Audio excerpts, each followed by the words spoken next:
Hello and welcome to my embroidery challenge. This is day 1, and today we're starting with something simple, yet very creative, basic embroidery, with beads combined with easy stitches for beginners. In this design, I have made the letter A in the center using shiny beads, which gives a sparkling effect and makes the piece look more personalized.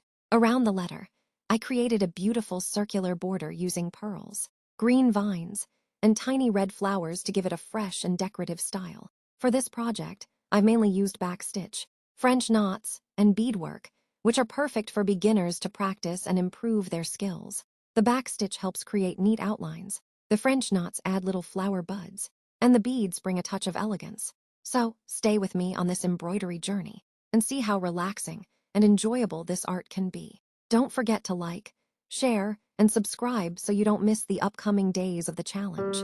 Let's learn and create together.